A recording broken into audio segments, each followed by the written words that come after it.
sempre falo assim, a liderança é algo que é ensinado. Foi-se o tempo que se entendia que nascia-se líder. Ai, não, líder ou você tem aquilo nato dentro de você ou não tem como. Então, todo mundo é capaz de ser desenvolvido para a liderança. Alguns terão algumas skills que favorecem o desenvolvimento mais rápido, outros, por, por não ter algumas skills tão fortes, vão demorar um pouco mais, mas ambos podem ser desenvolvidos.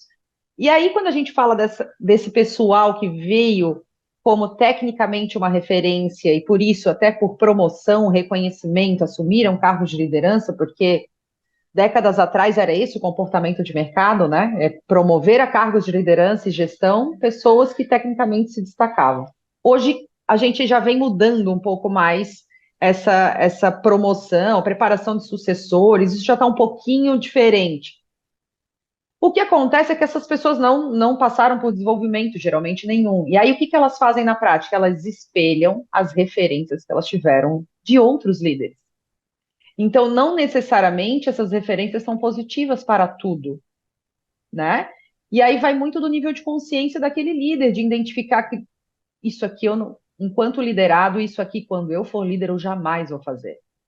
Eu sempre costumo dizer para o pessoal, quando eu desenvolvo lideranças, falando assim, ó, a gente vai ter sempre dúvida de como agir, porque o ser humano é muito criativo. Quando a gente fala de conflito e problema e desenvolvimento de pessoas, as pessoas têm uma pluralidade, meu Deus, uma capacidade de criar situações novas.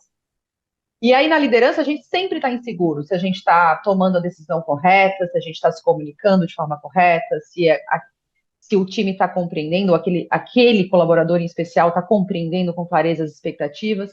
E eu sempre costumo estimular, na dúvida, te coloca no lugar do teu colaborador, como você gostaria, se você estivesse no lugar dele, que teu líder conduzisse essa situação. Vamos por empatia. Se está faltando a técnica, se está faltando a capacitação, vamos por empatia. Mas voltando para o que tange a comunicação, Vânia, eu ainda entendo isso da questão da base cultural, ela é muito verdadeira. Você deu um exemplo clássico do querer comunicar e estimular a inovação numa cultura que não está aberta para a inovação, né? Isso aí é o que mais acontece, na verdade, né? E eu vou mais a fundo, porque a gente está pegando inovação como um exemplo, né? Mas o que eu mais vejo dentro das organizações hoje, quando eu faço consultoria, é quando eu chego lá, eu me deparo e aí, quando a gente fala, por exemplo, da base da cultura de uma organização, a gente está falando de valores organizacionais.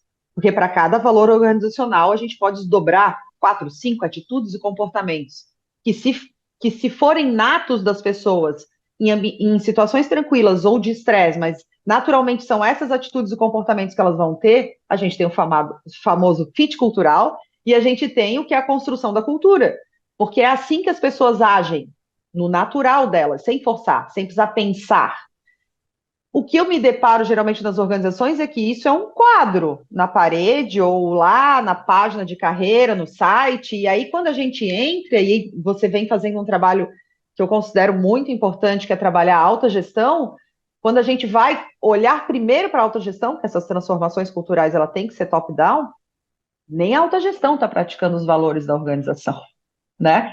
E aí nós temos um problema, porque comunicação nenhuma vai resolver isso. Não. Não resolve.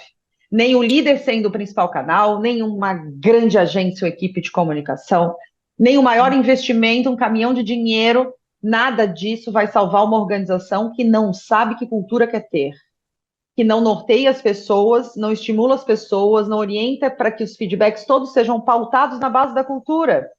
E a cultura não se constrói, dormi hoje, então com clareza, dormi, acordei amanhã, a cultura está estabelecida. É por repetição, é por repetição. Costumo dar um exemplo nesse ambiente online. Imagina que a gente trabalhasse todos na mesma empresa, Vânia, e aí eu entro numa reunião, uma call, você está sempre de câmera ligada, todo mundo de câmera ligada. E aí eu entro de câmera ligada. Próxima semana, outra call, mesmo grupo de pessoas. Do nada, a Celisa vai lá, dá oi, oi, oi com a câmera ligada, desliga a câmera.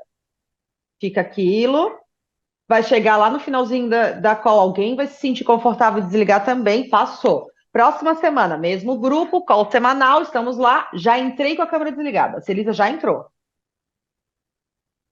Aí aquela pessoa já, dois, três, quatro já estão desligando as câmeras. Quando a gente menos perceber, por repetição, a cultura passou.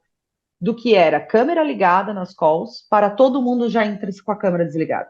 E eu só vou conseguir reverter isso com o tempo, chamando e engajando as pessoas e por repetição e exemplo das pessoas que estão naquela call, mantendo as câmeras ligadas até o final, e aí vão ter que esperar todo o movimento de novo por repetição, para até as pessoas enraizarem aquilo e dizer, o automático é câmera ligada.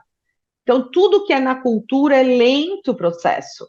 Então, se quanto antes a gente identifica os problemas, mais perto da solução a gente está, na verdade, porque em algum momento a gente vai ter que canalizar. Eu entendo que quando a alta gestão compreende, engaja, entende o seu papel como protagonista, a comunicação passa a ser uma grande aliada, porque daí começa a fazer sentido, porque eu começo a cascatear isso e a alta gestão está, por exemplo, tendo a maior referência. Então, assim, se eu sou CEO de uma organização, eu tenho um corpo diretivo e eu estou cobrando pontualidade do meu corpo diretivo nos compromissos que a gente estabeleceu em grupo, mas eu sou a primeira a me atrasar constantemente, discurso vazio, que é aquilo que você falou, discurso de uma forma, prática de outra.